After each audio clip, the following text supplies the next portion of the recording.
क्योंकि त्रिभिर्गुणमयैर भावैरेभिः सर्वमिदं जगत् मोहितं नाभिजानाति मामेभ्यः परमव्ययम्। गीता 7वें अध्याय का 13वां श्लोक। क्योंकि इनके इंद्रिय मन बुद्धि त्रिगुण के अंदर में है और मैं त्रिगुण से परे हूँ, दिव्य चिन्मय हूँ, इसीलिए मेरी दिव्यता को तो ये ग्रहण कर नहीं पाते, देख नहीं पाते। ये त्रिगुण की इंद्रिय मन बुद्धि से मुझे त्रिगुण युक्त ही देखते हैं। परिणाम स्वरूप मेरे ओरिजिनल रूप को न देख पाने के कारण मुझसे कोई लाभ नहीं उठा पाते। ये भगवान बता रहे हैं गीता में बार बार। तो क्या लाभ होगा अगर हमें कोई महापुरुष दिखा देगा तो? और फिर ये तो मैंने आपको बताई भगवान के रूप की बात। अगर आप उनके कार्यों को देख लेंगे तब तो फिर लेफ्ट टर्न राइट टर्न नहीं होंगे, सीधे अबाउट टर्न हो जाएंगे भगवान के राज्य से। इतना नुकसान हो जाएगा। देखो भगवान राम जा रहे हैं सीता जी को ढूंढते हुए, और सीता जी को ढूंढते ढूंढते उनके वियोग में समाधि हो गई राम की।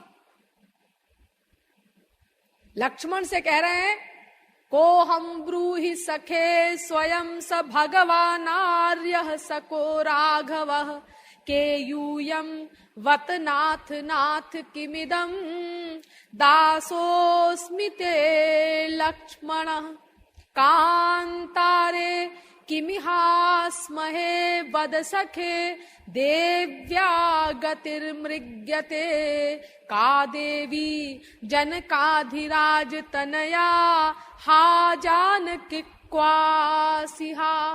वाल्मीकि रामायण। सुनो जी, लक्ष्मण से कहते हैं सुनो जी। क्यों लक्ष्मण नहीं कहा ना? क्यों? पहचान ही नहीं रहे हैं कि कौन है लक्ष्मण। लक्ष्मण को पहचान नहीं रहे हैं। जैसे रास्ते चलते से कोई रोक करके कोई बात पूछे, इस प्रकार बात कर रहे हैं लक्ष्मण से, सुनो जी। और बात क्या कर रहे हैं जरा ध्यान दीजिए। क्या पूछ रहे हैं? को हम, मैं कौन हूं? लो, अपने आप को भूल गए। हाँ, को हम ब्रूहि सखे। तो लक्ष्मण कहते हैं स्वयं स भगवान आर्य। अरे आप आर्य हैं। आर्य सकह, कौन आर्य? तो लक्ष्मण कहते हैं राघव, आप राघव हैं, राम हैं। ओ आई सी, मैं राम हूं। सुनो जी, के यूयम, तुम कौन हो? अभी भी ध्यान नहीं आया मैं राम हूं तो ये लक्ष्मण होगा ना। अब पूछते हैं के यूयम, तुम कौन हो जी? तो लक्ष्मण कहते हैं अरे आप कैसी बात कर रहे हैं, दासोस्मि ते लक्ष्मण, मैं तो आपका दास लक्ष्मण हूं। अच्छा, मैं राम हूं, तुम लक्ष्मण हो। लक्ष्मण, ये हम लोग कहाँ हैं? हम लोग तो अयोध्या के हैं ना। हाँ, राजकुमार हैं हम लोग। हाँ, तो हम लोग यहाँ जंगल में क्या कर रहे हैं? हमें तो अयोध्या में होना चाहिए था। कांतारे किमिहास्महे। तो लक्ष्मण जी कहते हैं देव्या गतिर्मृग्यते, हम लोग देवी जी को ढूंढ रहे हैं, देवी जी खो गई हैं। तो राम कहते हैं का देवी, कौन देवी? तो लक्ष्मण जी कहते हैं जनकाधिराज तनया, जनक जी की पुत्री जानकी जी को ढूंढ रहे हैं। और जानकी सुना शब्द तो हा जानकी, बेहोश हो गए। देखो, अब इस रूप में अगर हम देखें, अच्छा उसके बाद जब आया, होश भी आया, तो लक्ष्मण समुझाए बहु भांति पूछत चले लता तरुपाती। तो खोजना शुरू किया, समझा बुझा के थोड़ा धैर्य दिया लक्ष्मण जी ने कि दोबारा ना मूर्छित हो जाए। तो सीता जी को खोजते हुए जा रहे हैं, लेकिन कैसे खोजते हुए जा रहे हैं? लताओं से, वृक्षों से, पशुओं से, पक्षियों से, नदियों से, पहाड़ों से, पहाड़ों की कंदराओं से पूछ रहे हैं, तुमने इधर से जाते हुए मेरी सीता को तो नहीं देखा है? हे खग मृग, हे मधुकर श्रेणी, तुम देखी सीता मृग नैनी, एहि विधि खोजत विलपत स्वामी, मनहु महा विरही अति कामी। बताओ, इतना होश नहीं सर्वज्ञ भगवान को कि ये पशु पक्षी क्या बताएंगे, ये वृक्षादि क्या बताएंगे? अरे देखिए, कई बार संसार में लोगों का कोई पारिवारिक जन खो जाता है, बेटा खो गया, कभी बीवी खो गई, ऐसे होता रहता है ना संसार में, तो लोग ढूंढते हैं उनको। लेकिन राम की तरह कोई नहीं ढूंढने वाला, देखा होगा आपने। अरे वो रेडियो में अनाउंस कराएंगे, और आजकल और मीडिया है बढ़ा चढ़ा, उस मीडिया के थ्रू खोज करवाएंगे, या 8-10 लोगों को भेज के खोज करवाएंगे। ऐसा तो कोई नहीं करता कि पशुओं से पूछे, मेरी बीबी को देखा है क्या तुमने? ए नदी, तुमने मेरी बीबी को देखा है क्या?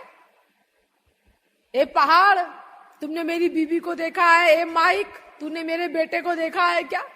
ऐसा कोई देखा आपने? लेकिन राम देखो ये कर रहे हैं। तो इस रूप में अगर हम भगवान को देखेंगे और कोई महात्मा हमसे कहेगा कि देखो ये भगवान है, ये जो इस प्रकार रो रहे हैं बीबी के लिए, ये बीबी के लिए इस प्रकार रो रहे हैं जैसे हम कभी अपनी बीबी के लिए रोने की कल्पना नहीं कर सकते, जैसा हमने विश्व में कोई एग्जाम्पल नहीं सुना, और इस कलयुग में भी, और इनको इतना वियोग हो रहा है अपनी बीबी का। हाँ, और आप कहते हैं कि ये पूर्णतम पुरुषोत्तम ब्रह्म है। हाँ, समझ गए। क्या समझ गए? मतलब आपके भगवान को तो समझ ही गए हम, लेकिन आप जिन भगवान के उपासक है ना, आपको भी समझ गए हम।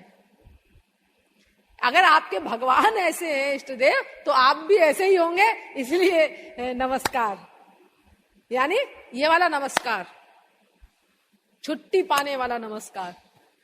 अच्छा हुआ जल्दी पता चल गया। हाँ, नहीं तो हम धोखे में रहते कि आप लोग कुछ हैं, आप भी कुछ होंगे, आपके इष्ट देव भी कुछ होंगे। आज पता चल गया आप लोगों का असली स्वरूप क्या है, तो अब हमें अपना दिमाग आपके पीछे खराब करने की कोई जरूरत नहीं। हम अपना जा रहे हैं, हमारा वो संसार बढ़िया है।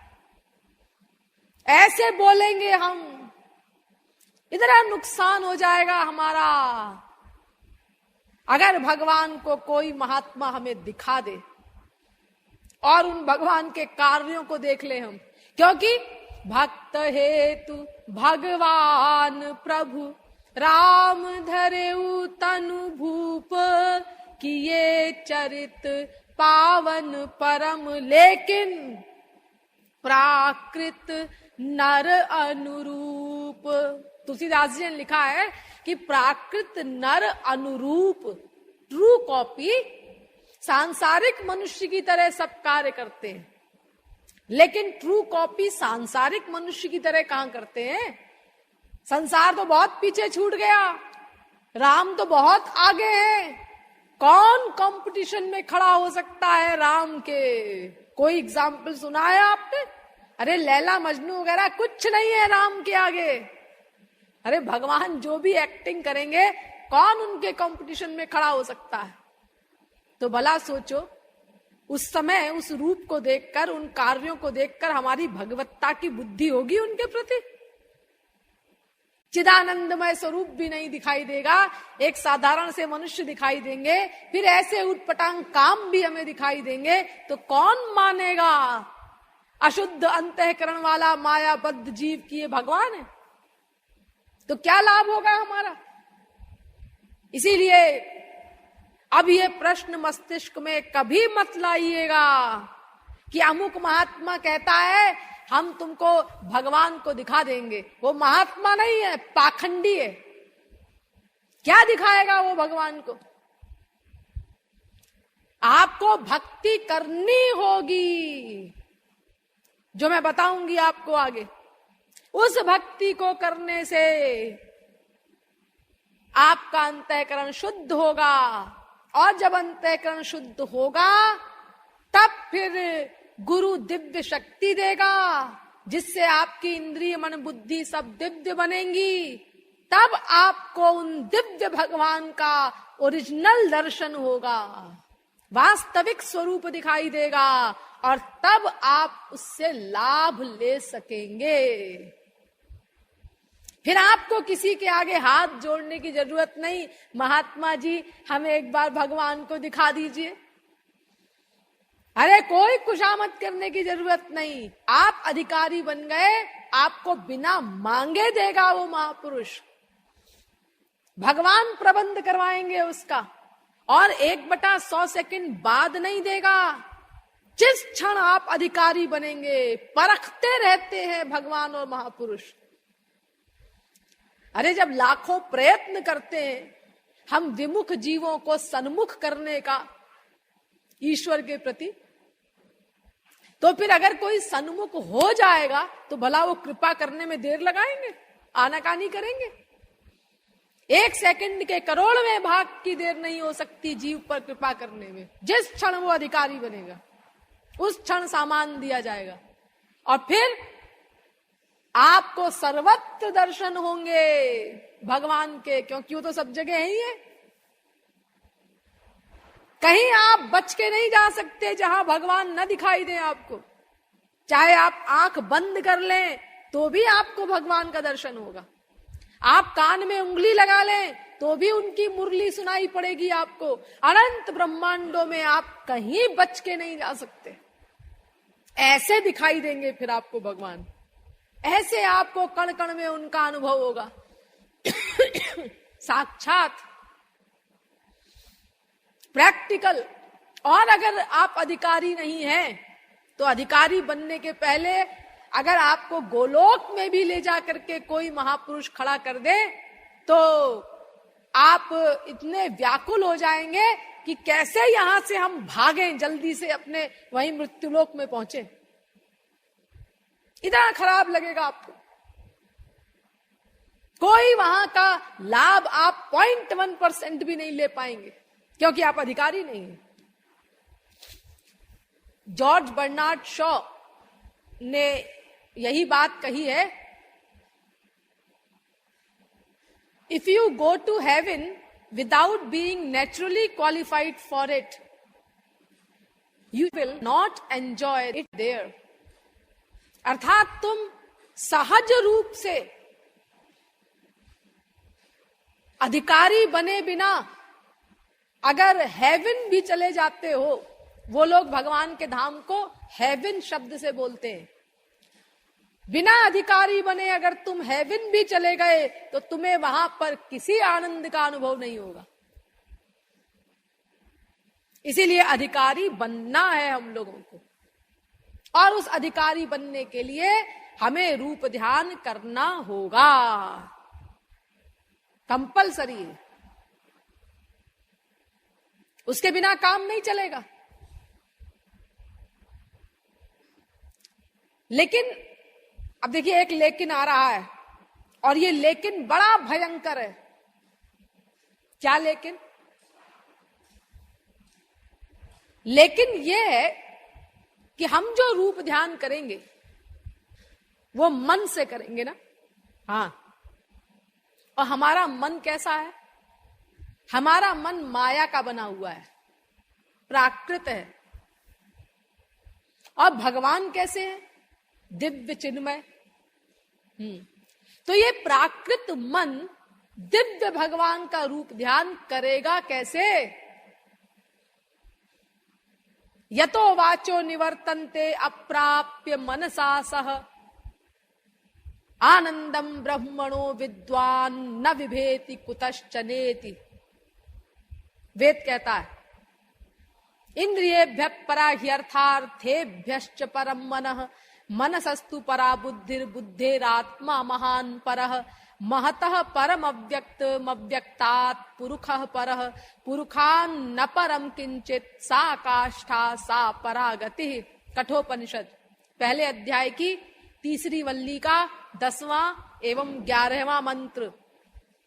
यानी भगवान इंद्रिय मन बुद्धि से सर्वथा परे है, इनके अंतर्गत वो कभी आ ही नहीं सकता।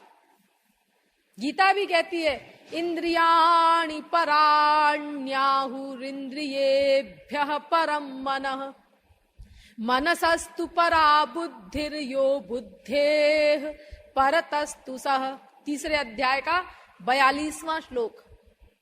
रामायण भी कहती है राम स्वरूप तुम्हार वचन अगोचर बुद्धि पर अविगत अकथ अपार नेति नेति नित निगम वद। अर्थात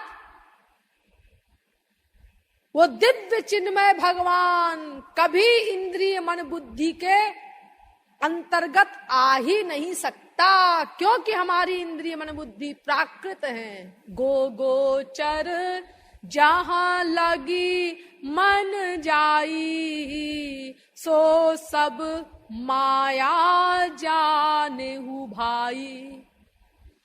जहां तक इनकी गति है वो सब माया का क्षेत्र है और भगवान माया से परे है, दिव्य चिन्मय है उनका स्वरूप। हाँ, तो फिर उन दिव्य चिन्मय भगवान का ध्यान ये प्राकृत मन कैसे करेगा? ये तो जो भी चिंतन करेगा, जो भी रूप बनाएगा वो प्राकृत होगा, मटीरियल होगा, तो भगवान का ध्यान कैसे हुआ? इसीलिए ध्यान दीजिए, इसीलिए कुछ लोग ये कहते हैं कि यत् चक्षुषा न पश्यति येन चक्षुग्वंशि पश्यति तदेव ब्रह्म त्वं विद्धि नेदम यदिदम उपासते।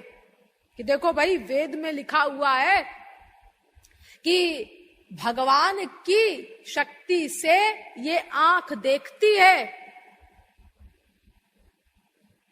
इसीलिए ये आंख भगवान को नहीं देख सकती, इसीलिए ये आंख जो कुछ देखती है वो सब माया है, भगवान का दर्शन नहीं कर सकती ये आंख। ऐसा कुछ लोग कहते हैं निराकार ब्रह्म के उपासक, और सगुण साकार पर आक्षेप करते हैं। लेकिन ये जो मंत्र है जिसको वो कोट करते हैं, ये मंत्र तो बाद में आया है, और इसके ठीक पहले एक दूसरा मंत्र आया है। देखो, ये केनोपनिषद का पहले खंड का 6वां मंत्र है, यत् चक्षुषा न पश्यति। और इसके पहले खंड का 5वां मंत्र आया है, यन मनसा न मनुते ये नाहुर मनोमतम तदेव ब्रह्म त्वं विद्धि नेदम यदिदम उपासते। अर्थात ये मन भगवान की ही शक्ति को पा करके सोचने का काम करता है। इस मन को सोचने की शक्ति भगवान से ही मिलती है, इसीलिए ये मन भगवान के बारे में नहीं सोच सकता, भगवान का चिंतन नहीं कर सकता। तो तुम जो आक्षेप कर रहे हो कि आंखों को देखने की शक्ति भगवान से मिलती है, इसीलिए आंख भगवान का दर्शन नहीं कर सकती, इसीलिए जो कुछ आंख देख रही है वो सब माया है, तो तुम जो चिंतन करते हो निराकार ब्रह्म का, ये निराकार ब्रह्म का चिंतन तुम किससे करते हो? मन से ही तो करते होगे। हाँ, और ये मन तो माया का बना हुआ है। हाँ, इस मन को सोचने की शक्ति भगवान से ही मिलती है। हाँ, तो ये मन भगवान के बारे में नहीं सोच सकता, ये भी तो लिखा है वेद में। हाँ, ये भी लिखा है। तो फिर तुम जो चिंतन करते हो वो ठीक कैसे है? अगर तुम सगुण साकार भगवान के उपासकों पर आक्षेप करते हो कि सगुण साकार भगवान का ध्यान नहीं हो सकता, वो सब गलत है, कल्पना है, तो फिर तुम जो चिंतन करते हो निर्गुण निर्विशेष निराकार ब्रह्म का, ये भी तो कल्पना है। तुम भी तो प्राकृत मन से ही चिंतन करते हो। अरे तुमने एक बिंदु बना दिया, या लाइट का दर्शन कर रहे हो, तुम ध्यान कर रहे हो, या क्रॉस का कर रहे हो, या चांद का कर रहे हो, किसी भी चीज का कर रहे हो निराकार का, तो ये भी तो प्राकृत रूप ही है ना। दिव्य रूप की तो तुम कल्पना नहीं कर सकते। ये सब प्राकृत चीजें हैं ना। हाँ, प्राकृत चीजें हैं। तो फिर तुम्हारी प्राप्ति कैसे होगी इष्ट देव की, तुमको ब्रह्म की प्राप्ति? लेकिन प्राप्ति हुई है। निर्गुण निर्विशेष निराकार ब्रह्म के उपासकों को भी उनके अभीष्ट की प्राप्ति हुई है, और सगुण सविशेष साकार भगवान के उपासकों को भी उनके अभीष्ट सगुण सविशेष साकार भगवान के दर्शन हुए, अनंत महापुरुष हुए। इसका मतलब ये कि प्राकृत मन से किए गए रूप ध्यान का भी दिव्य फल मिलता है। क्यों? इसीलिए कि भगवान अकारण करुण है। अपनी अकारण करुणा के कारण वो हमारे प्राकृत मन से किए गए प्राकृत रूप ध्यान का भी दिव्य फल प्रदान करता है। क्योंकि वो ये जानता है कि ये जीव को मैं कह रहा हूं कि तू मेरी शरणागति कर, मेरी भक्ति कर, मेरा रूप ध्यान कर, तो बेचारे के पास जो साधन है उन्हीं से तो करेगा। अब इसके पास इंद्रियां प्राकृत, मन प्राकृत, सब बुद्धि प्राकृत, सब कुछ माया की है, प्राकृत है, तो इन्हीं से तो करेगा वो भक्ति, इन्हीं से तो करेगा शरणागति। दिव्य इंद्रिय मन बुद्धि कहां से लाएगा बेचारा ये जीव? क्या ये बात भगवान को नहीं मालूम है? नहीं मालूम है। इसीलिए भगवान हमारे उस प्राकृत रूप ध्यान का ही अपनी अकारण करुणावश दिव्य फल प्रदान करते हैं। हम जो मन से कल्पना करते हैं उसी को भगवान अपना ओरिजिनल रूप मान लेते हैं, और इसी आधार पर अनंत लोगों ने भगवत प्राप्ति की। देखो, जैसे एक 5 साल का बच्चा है, वो स्पीच देता है, उसी उम्र के बच्चों का, 5 साल की उम्र के बच्चों का कंपटीशन हो रहा है। उस कंपटीशन में एक बच्चे ने बहुत अच्छी तरह से याद करके संस्कृत में स्पीच दी, या इंग्लिश में स्पीच दी, या हिंदी में स्पीच दी। अब उसको इनाम मिला। अब वहां पर एक प्रोफेसर बैठा हुआ है। वो प्रोफेसर कहता है, ये इनाम इस बच्चे को क्यों दिया जा रहा है? भला इसकी भी कोई संस्कृत थी, इसकी भी कोई इंग्लिश थी, इसकी भी कोई हिंदी थी जो इसको इनाम दिया जा रहा है? अरे भाई, तुम अपने स्टैंडर्ड से क्यों नाप रहे हो उसको? ये उसकी जो उम्र है 5 साल की, उस स्थिति से विचार करो कि उसने कितना अच्छा प्रदर्शन किया है। तुम जब 5 साल के थे तब क्या ऐसी स्पीच दे सकते थे संस्कृत में जैसी उस बच्चे ने दी है? जब तुम 5 साल के थे तब क्या आज तुम जैसे बोल सकते हो प्रोफेसर होने के बाद, क्या ऐसा उस समय बोल सकते थे? फिर अपने स्टैंडर्ड से उस बच्चे को क्यों नाप रहे हो? ये जो इनाम दिया जा रहा है वो बच्चे की उम्र के अनुसार उसने जिस योग्यता का प्रदर्शन किया है उसे देख कर दिया जा रहा है।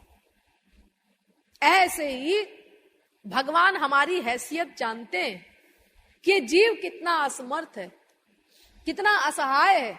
इसके बाद दिव्य चीज बेचारे के पास कोई है ही नहीं, सब माया की है। इसीलिए मैं जब कह रहा हूं कि मेरा रूप ध्यान करो, तो जो साधन है उन्हीं से करेगा। तो इसका बनाया हुआ रूप प्राकृत ही तो होगा बेचारे का, ओरिजिनल रूप कैसे बनाएगा? और दिव्य शक्ति पहले मिल जाए बाद में हम रूप ध्यान करें, ये इम्पॉसिबल है, ऐसा हो नहीं सकता। इसीलिए भगवान हमारे उस प्राकृत रूप ध्यान का ही दिव्य फल प्रदान करते हैं। इसीलिए आपको ये चिंता करने की जरूरत नहीं है कि भाई हमारा मन तो माया का बना हुआ है, तो हम दिव्य भगवान का रूप ध्यान कैसे करेंगे। इसी मन से करेंगे। लेकिन रूप ध्यान में, यानी आप मन से रूप ध्यान बनाइए जैसा चाहें, लेकिन उसमें भावना दिव्य रखिए। बस इतना सा काम आपको करना है। दिव्य भावना कर दीजिए उसमें। दिव्य भावना का मतलब, ये दिव्य क्या होता है जी? दिव्य, दिव्य माने जैसा प्राकृत नहीं होता, बस इतना समझ सकते हैं आप। बाकी और कोई नहीं समझा सकता हम लोगों को कि दिव्य क्या होता है। शब्दों में नहीं बताया जा सकता उसको, क्योंकि आप सुनते हैं भगवान का शरीर दिव्य है। हाँ, अभी बताया गया आपको इतना। दिव्य चिन्मय है भगवान का शरीर। हाँ हाँ, सुना है हमने, दिव्य चिन्मय है। अच्छा जी, ये दिव्य क्या होता है, चिन्मय क्या होता है? तो अब महापुरुषों ने लिखा भगवान का दिव्य शरीर कैसा है, तो महापुरुष लोग उसके बारे में लिख रहे हैं शास्त्रों में। नील सरोरुह नीलमणि, नीले कमल के समान है भगवान का दिव्य शरीर। उसका रंग नीले कमल के समान। हाँ, नीले कमल में तो कोई खास बात हमें कभी दिखाई नहीं दी। अरे हजारों कमल देखे हैं हमने, सरोवर में खिले रहते हैं कमल, उनके पास से होके हम निकल जाते हैं। हाँ ठीक है, ठीक है, नीले कमल खिले हुए हैं।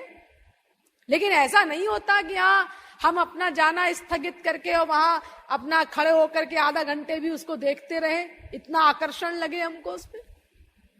ऐसा नहीं होता। और यहां तो भगवान को देखने के लिए ब्रह्मा शंकर दीवाने हो रहे हैं। उनके एक रोए को देख करके बड़े बड़े परमहंस ब्रह्मानंद भूल गए अपना।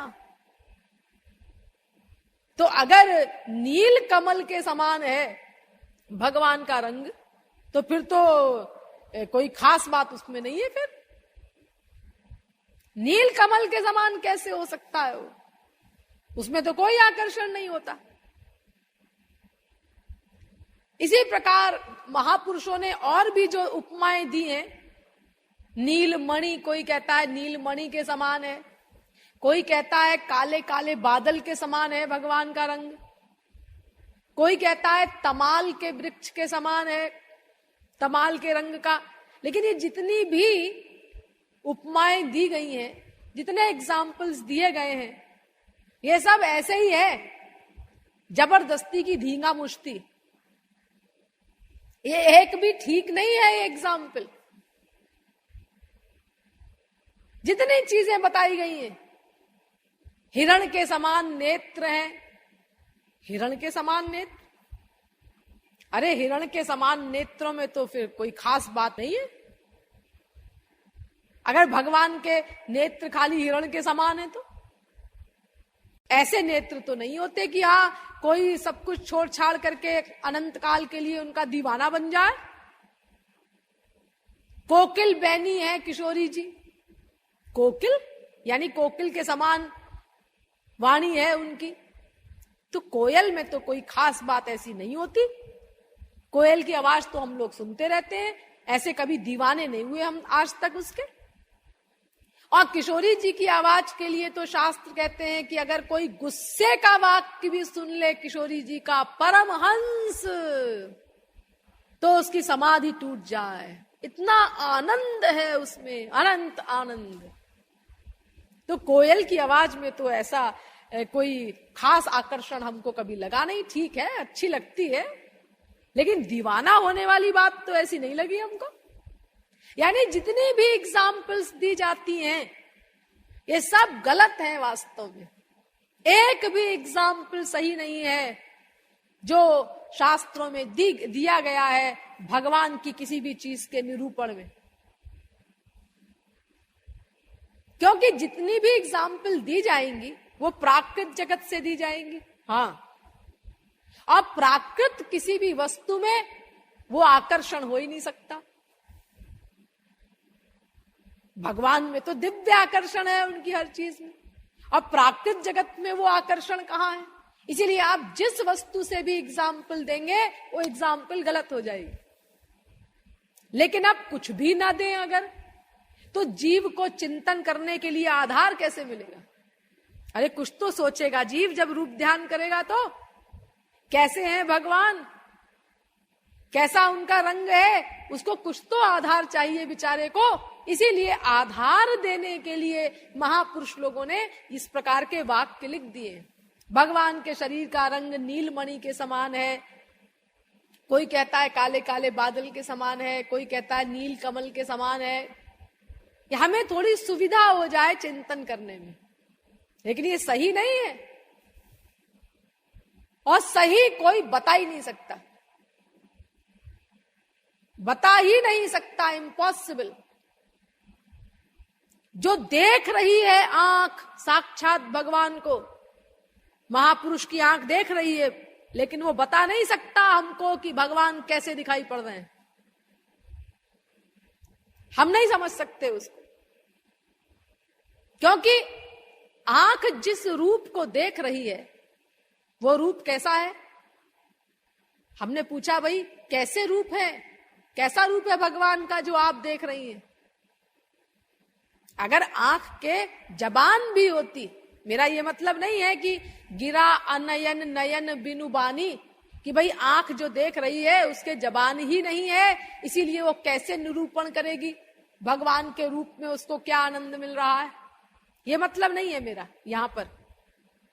अगर आंख के जबान भी होती, मैं ये कहती हूं, तो भी वो कैसे बताएगी, क्योंकि वो जिस रूप को देख रही है वो रूप दिव्य रूप है। तो आंख ये कहेगी, जबान भी अगर उसके है तो वो दिव्य है, दिव्य दिव्य। क्यों जी, ये दिव्य क्या बला होती है? अब बतावे कोई महापुरुष या भगवान स्वयं बताए हम लोगों को, प्राकृत जीवों को, ये दिव्य क्या होता है? कैसे बताएगा कोई महापुरुष, कैसे बताएगा कोई भगवान स्वयं, अवतार भगवान का? अरे जैसे मैंने आपको पहले भी एग्जाम्पल दी है कि एक नीम का कीड़ा निबोली में ही पैदा हुआ, उसी में रहा पूरे जीवन, उसके अलावा उसने कुछ नहीं कभी खाया। नीम के अलावा, कड़वी नीम के अलावा उसने कभी कुछ नहीं चखा। तो उस नीम के कीड़े को ये कैसे समझाया जा सकता है कि रसगुल्ला कैसा मीठा होता है? अगर समझाने वाला सरस्वती बृहस्पति की बुद्धि भी उधार ले ले तो भी उस नीम के कीड़े को अनुभव रूप से कैसे बोध करा सकता है कि रसगुल्ला कैसा मीठा होता है? कह दिया आपने खाली रसगुल्ला बहुत मीठा होता है, और वो नीम का कीड़ा कहता है ये मी और ठा माने क्या होता है? तुमने कभी गुड़ खाया है? नहीं। चीनी भी नहीं खाई। कोई मीठी चीज?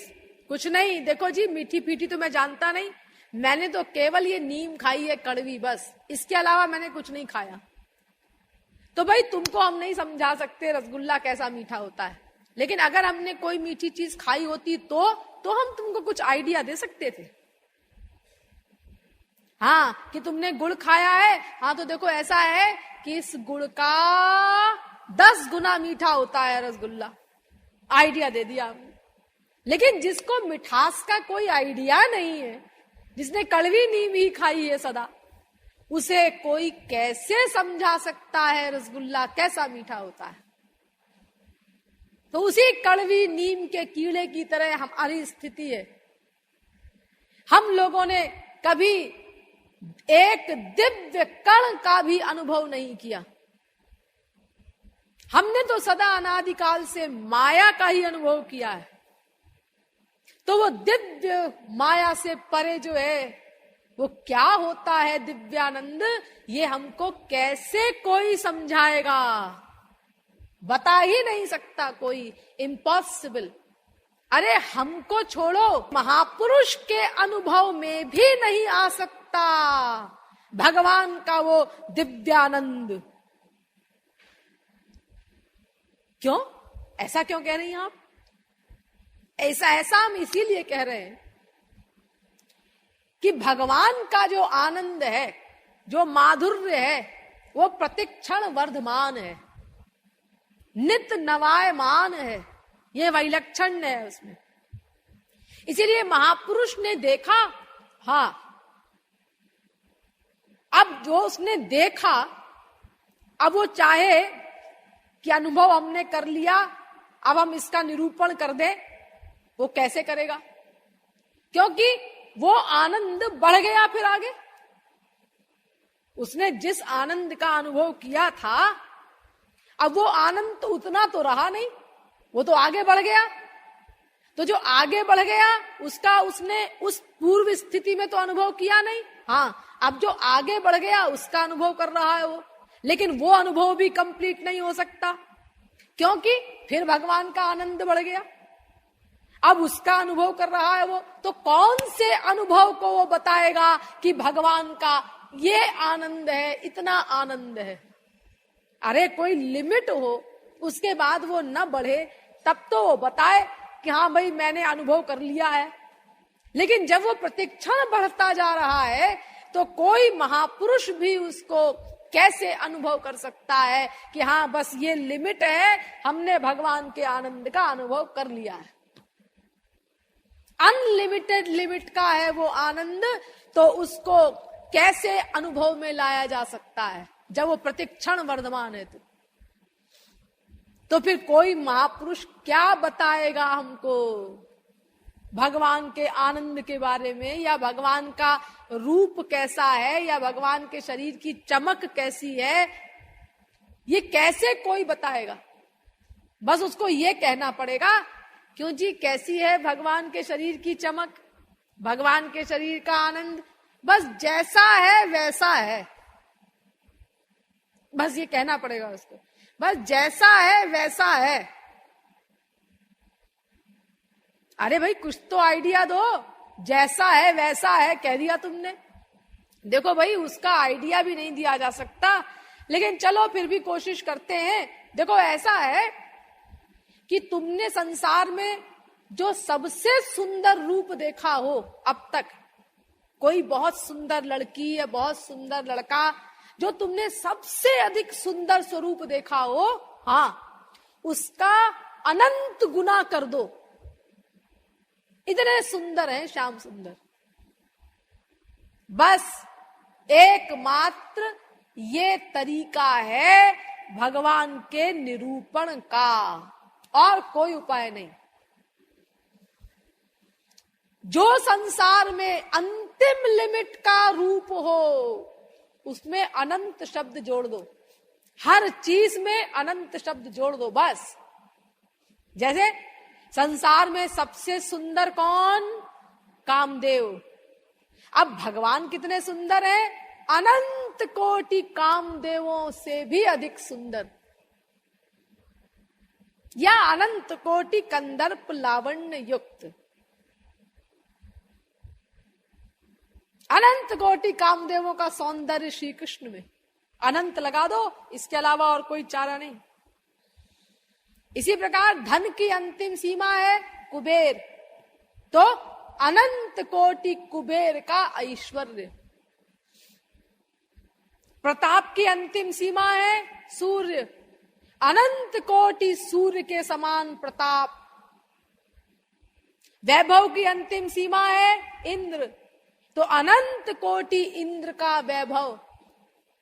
सम्मान की सीमा है गणेश, अनंत कोटि गणेश के समान सम्मान। बुद्धि की अंतिम सीमा है सरस्वती बृहस्पति, अनंत कोटि सरस्वती बृहस्पति की बुद्धि के बराबर। इसके अलावा और कोई चारा नहीं भगवान के बारे में बताने का। बस अनंत शब्द जोड़ दो हर एक चीज के आगे। संसार में किसी भी चीज की जो अंतिम लिमिट है सौंदर्य आदि की, उसका अनंत गुना कर दो, तब भगवान का निरूपण होगा। क्योंकि मैंने आपको बताया ना, वो अंत है ही नहीं उसका, प्रतिक्षण वर्धमान है, नित्य नवायमान है। इसीलिए वो किसी महापुरुष के अनुभव में भी नहीं आ सकता पूरा पूरा, कि कोई महापुरुष कहे कि हाँ ये अनुभव है, इस लिमिट का सौंदर्य है, इस लिमिट की ये चीज है। उसकी लिमिट हो तब तो कोई बताएगा। जब वो प्रतिक्षण बढ़ता जा रहा है तो कोई महापुरुष भी क्या बताएगा, उसके अनुभव में भी कैसे आएगा वो। इसीलिए दिव्य भावना जो हमको बनानी है रूप ध्यान करने में, उस दिव्य भावना का मतलब ये है कि तुम स्वरूप बनाओ भगवान का। जैसा रूप बना सकते हो मन से वैसा रूप बनाओ। ये मत सोचो कि कोई आर्टिस्ट है वो तो बहुत सुंदर रूप बना सकता है, उसकी कल्पना बड़ी सुंदर सुंदर रूपों की सृष्टि कर लेती है, तो उसको तो बड़े सुंदर भगवान मिलेंगे। और हमें तो कोई ज्यादा चिंतन करना आता नहीं। हम तो जब भी ठाकुर जी का ध्यान करने की कोशिश करते हैं तो हमारे पड़ोस में एक काला कलूटा लड़का है, तो हमको तो उसी की शक्ल याद आ जाती है कि भगवान काले कलूटे हैं तो ऐसे ही लगते होंगे। तो वो तो रद्दी सद्दी सा रूप है, तो फिर हमसे तो उससे बढ़िया बनता ही नहीं। तो फिर हमें तो इसका मतलब जब भगवत प्राप्ति होगी तो ऐसे ही काले कलूटे रद्दी भगवान मिलेंगे। नहीं नहीं, ऐसा नहीं। आर्टिस्ट को सुंदर भगवान मिलेंगे क्योंकि वो सुंदर रूप बना लेता है, और आपको रद्दी पड़ोसी के लड़के के समान मिलेंगे क्योंकि आप जब बढ़िया रूप नहीं बना सकते। ऐसा नहीं, भगवान तो सबको एक से मिलेंगे, दिव्य चिन्मय स्वरूप से मिलेंगे। आपके अंदर जितनी शक्ति है बस आप उतनी शक्ति लगा दीजिए। जितनी आप कल्पना कर सकते हैं उस प्रकार आप करिए। आपको जब भगवत प्राप्ति होगी तो एक सी होगी, वही दिव्य चिन्मय अनंत कोटि कंदर्प लावण्य युक्त श्याम सुंदर मिलेंगे सबको एक से। इसलिए चिंता करने की बात नहीं। आप जो रूप ध्यान बनाना चाहें, जैसा रूप ध्यान बनाना चाहें, वैसा रूप ध्यान बना लीजिए, उसका आपको दिव्य फल प्राप्त होगा। देखिए, 4 बातें समझ लीजिए। नंबर 1, ये बहुत काम की चीजें बताने जा रही हूं, 4 सिद्धांत समझे रहिए। नंबर 1, भगवान को भगवान जान करके मन का प्यार कर देने वाले संसार से पार हो जाते हैं, भगवत धाम आदि प्राप्त कर लेते हैं। जो भगवान को भगवान जान करके प्यार करते हैं। जैसे जनक जी ने राम को देखा, वशिष्ठ जी ने राम को देखा, तमाम गोपियों ने श्री कृष्ण को देखा, तो इन्होंने भगवान जानकर भगवान से प्यार किया। दिव्य स्वरूप दिखाई दिया इनको, तो ये संसार से परे हो गए, भगवत धाम प्राप्त किया। अजी ये तो करेंगे ही, जिसको भगवान का दिव्य चिन्मय स्वरूप दिख रहा है उसके पास तो दिव्य दृष्टि है ही। जो ये जान रहा है कि ये भगवान है, अरे वो तो महापुरुष ही होगा। जिसके पास दिव्य दृष्टि होगी वही भगवान के दिव्य चिन्मय स्वरूप को देखेगा, और जिसके पास दिव्य दृष्टि है वो मायाबद्ध नहीं है। इसीलिए इन लोगों का जो कल्याण हो गया, तो इसमें तो कोई आश्चर्य की बात ही नहीं है, कुछ कहने की बात ही नहीं है। हाँ चलो छोड़ो इनको। अब आइए नंबर 2, भगवान को इंसान मान करके प्यार करने वाले, प्राकृत भावना रख करके, सांसारिक भावना रख करके, यानी माइक समझकर भगवान को जिन लोगों ने मन को एक कर दिया, प्यार कर लिया, वो भी माया से परे हो गए, भगवत धाम आदि की प्राप्ति हुई उनको। जैसे भागवत में सुखदेव परमहंस ने कहा,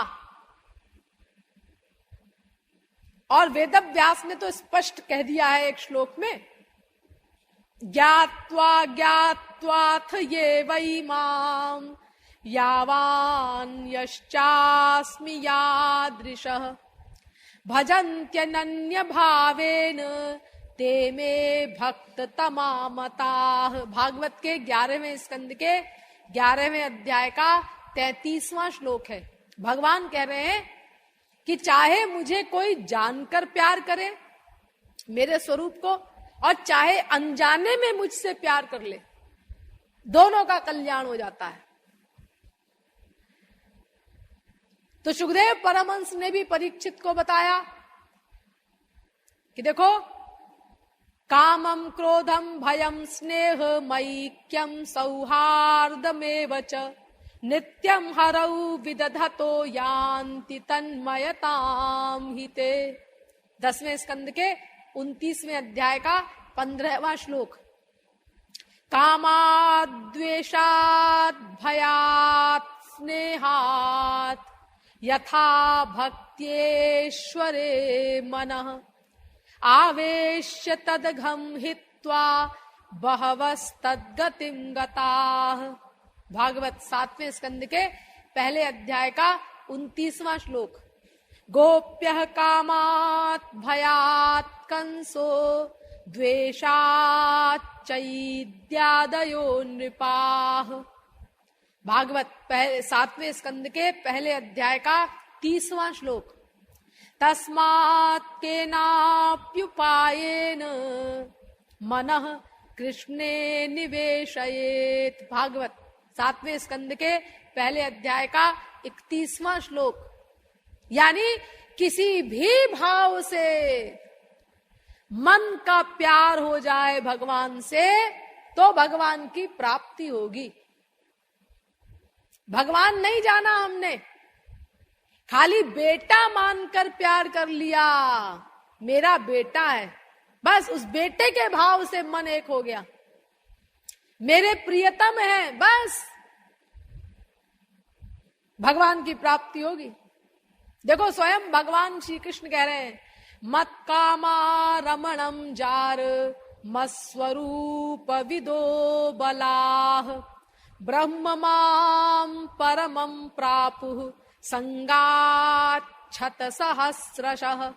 भागवत के 11वें स्कंद के 12वें अध्याय का 13वां श्लोक। भगवान कह रहे हैं, गोपियां मेरे स्वरूप को नहीं जानती थी कि मैं भगवान हूं। कुछ गोपियां जानती भी थी।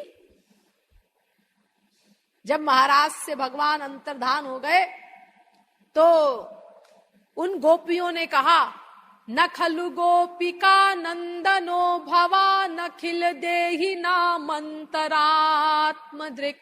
विखन सार्थितो विश्वगुप्तये सख उदेयिवान सात्वताम कुले। भागवत 10वें स्कंद के 31वें अध्याय का 4था श्लोक। ये गोपियां कह रही हैं, मैंने आपको पहले भी बताई थी ये बात, कि हे श्री कृष्ण, तुम ये मत समझना कि मैं नहीं जानती हूं तुम कौन हो। अरे मैं सब जानती हूं, मुझे धोखा नहीं दे सकते तुम कौन हो, संसार में क्यों आए हो, ये सब मुझे मालूम है। देखो ये गोपियां जानती थी कि श्री कृष्ण कौन है, लेकिन लाखों गोपियां ऐसी थी जो भगवान के स्वरूप को नहीं जानती थी। ये स्वयं भगवान कह रहे हैं। सुखदेव परमहंस ने भी परीक्षित से कहा, तमेव परमात्मानं जार बुद्ध्यापि संगताः जहुर्गुणमयं देहं सद्यः प्रक्षीण बंधनाः। 10वें स्कंद के भागवत का 10वें स्कंद के 29वें अध्याय का 11वां श्लोक। ये गोपियां भगवान को जानती नहीं थी, लाखों ऐसी थी, इन्होंने जार बुद्धि से प्रेम किया। जैसे कोई कुलटा स्त्री चोरी चोरी किसी पर पुरुष से प्रेम करे, ऐसा प्रेम। और बड़े कड़े शब्दों में उसको भागवत में वेदव्यास ने बताया, प्रेमा स्त्रियो वनचरीर व्यभिचार दुष्टा कृष्णे क्वचैष परमात्मनिरूढ़ भावः नन्वीश्वरोऽनुभजतो विदुषोऽपि साक्षात् श्रेयस्तनोत्यगदराज इवोपयुक्तः।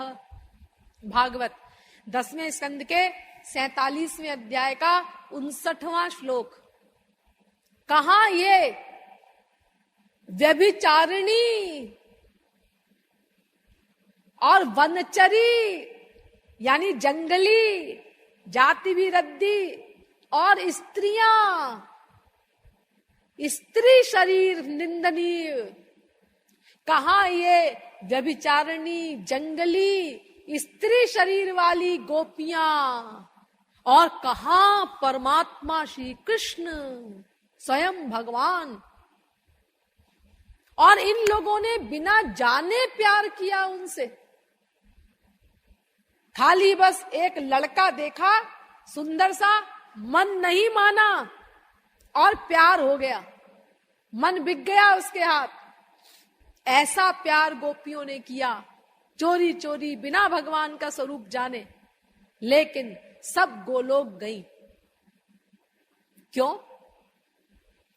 जब इन्होंने भगवान के स्वरूप को नहीं जाना तो ये गोलोक कैसे चली गई, इनको भगवान का फल कैसे मिला? तो उसका उत्तर देते हैं दूसरी पंक्ति में इसी श्लोक की कि नन्वीश्वरोऽनुभजतो विदुषोऽपि साक्षात् श्रेयस्तनोत्यगदराज इवोपयुक्तः। देखो, आप लोग दवा खाते हैं? हाँ, खाते हैं। आपको मालूम है ये दवा कैसे बनी है? अरे ये किसको मालूम है भला? ये तो जो दवाई बनाता है उसी को मालूम होता है एक आदमी को। डॉक्टर्स भी नहीं जानते कि ये दवा कैसे बनी है, वरना वो स्वयं ना बना ले दवा। तो पेटेंट औषधियां होती हैं, बनाने वाला आदमी ही जानता है। हम काहे को दिमाग खराब करें ये दवा कैसे बनी है? हाँ, हम ये सब नहीं जानते। लेकिन आपको दवा फायदा करती है ना? हाँ जी, फ्लू हुआ हमको, बुखार हुआ, हमने वो दवा ली। हम तो डॉक्टर के पास चले गए थे बस, और हमने डॉक्टर को बता दिया कि ऐसे ऐसे हमको बीमारी है। डॉक्टर ने कहा तुमको फ्लू हो गया है, और डॉक्टर ने एक पर्चे पर हमको दवाई का नाम लिख दिया, और फिर उसको लेकर के हम गए मेडिकल स्टोर, और फिर हमने वहां से दवाई को खरीदा, और फिर हमने उसके डॉक्टर ने जैसे बताया था उसके अनुसार हमने दवाई पी ली, और उसके बाद हमारा बुखार ठीक हो गया। तो आप ये नहीं जानते थे कि दवा कैसे बनी है, लेकिन दवा ने आपको लाभ पहुंचाया। हाँ, और डॉक्टर को फ्लू हुआ, उसने दवा पी, उसका भी बुखार ठीक हुआ। हाँ, उसको भी लाभ पहुंचाया। और जिसने बनाया था दवा उसको भी बुखार हुआ, और उसने भी वो दवा पी, तो उसको भी दवा ने लाभ पहुंचाया उसी प्रकार। हाँ जी, उसी प्रकार लाभ पहुंचाया। यानी दवा ने इसमें कोई अंतर नहीं किया। जिसने दवा को बनाया है उसको नॉलेज है क्या क्या चीजें पढ़ के दवा बनी है, और एक को नॉलेज नहीं है कि दवा कैसे बनी है।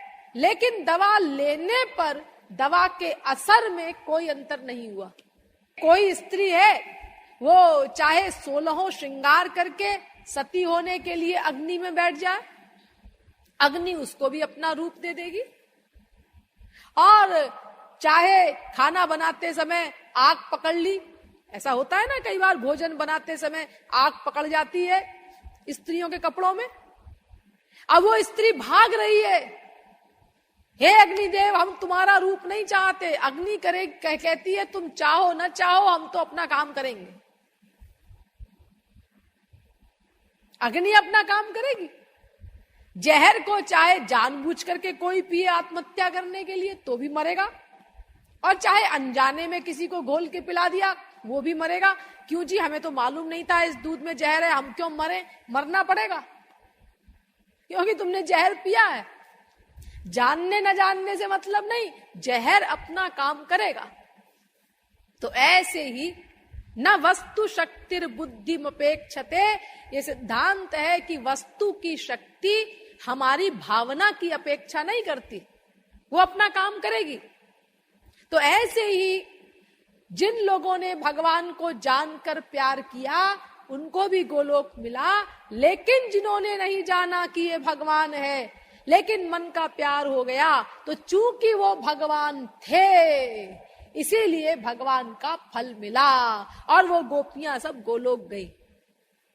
इसीलिए भागवत कहती है, भगवान कहते हैं कि ज्ञात्वा ज्ञात्वाथ ये वै माम यावान यश्चास्मि यादृशः भजन्त्यनन्य भावेन ते में भक्त तमामताः। चाहे मुझे जानकर प्यार करो चाहे अनजाने में प्यार करो, अगर मुझसे प्यार किसी का हो जाता है, मन का एकत्व हो जाता है, तो मेरी प्राप्ति होगी, उसको उसका कल्याण होगा। अरे कंस ने तो दुश्मनी के भाव से कर लिया, लेकिन देखो वो भी मायातीत हो गया, भगवान के लोक में गया।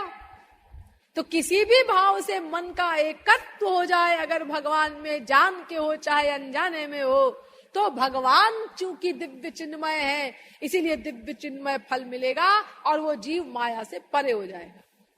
ठीक, अब ये दो सिद्धांत आप समझ गए।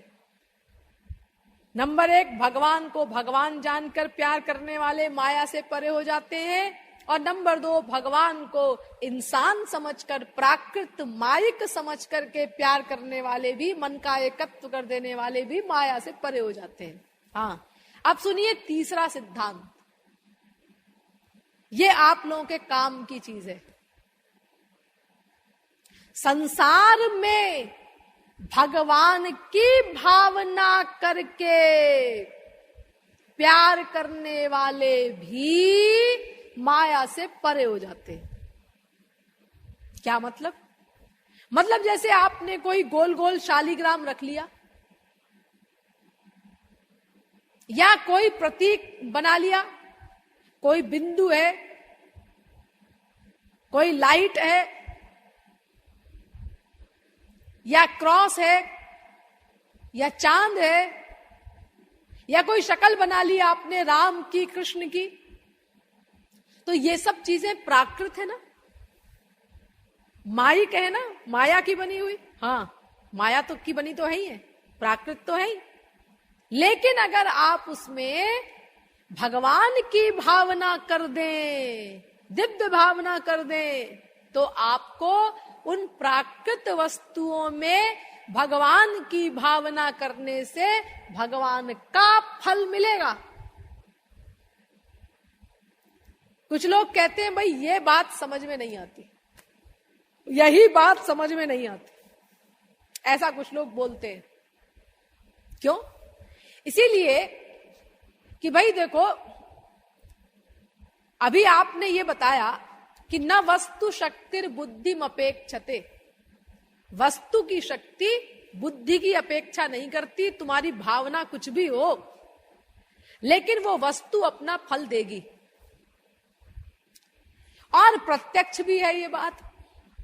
हम अगर गोबर का रसगुल्ला बनाएं, गोबर का लड्डू, और किसी से कहें साहब आप आंख बंद करिए, असली रसगुल्ले का ध्यान करिए कि मैं असली रसगुल्ला खा रहा हूं और इसको खा लीजिए, तो क्या होगा? वो भले ही असली रसगुल्ले का रूप ध्यान कर रहा है, ये असली रसगुल्ला है और डाला, लेकिन है तो गोबर का लड्डू, तो उसको गोबर के लड्डू का ही फल मिलेगा, असली रसगुल्ले का फल तो नहीं मिलेगा। हाँ, आपने बताया कि भाई श्री कृष्ण को जानकर प्यार किया लोगों ने, अनजाने में प्यार किया, श्री कृष्ण का फल मिला, क्योंकि वो श्री कृष्ण थे, भगवान थे, तो वस्तु का फल मिला। चाहे हमारी भावना उसमें भगवान की थी अथवा इंसान की थी, यानी भावना का फल नहीं मिला हमको, वो वस्तु का फल मिला हमको। हाँ, तो ऐसे ही हम गोबर के लड्डू में रसगुल्ले की भावना करते हैं, तो हमको रसगुल्ले का फल तो नहीं मिलता, हमको तो गोबर के लड्डू का फल मिलता है। तो ऐसे ही अगर हम किसी मूर्ति में भगवान की भावना करते हैं तो हमें मूर्ति का ही तो फल मिलेगा, पत्थर का हमें उस भावना का फल कैसे मिलेगा जो हम उसमें भगवान की भावना कर रहे हैं। ऐसा कुछ लोग बोलते हैं, वो लोग बहुत ध्यान से सुने।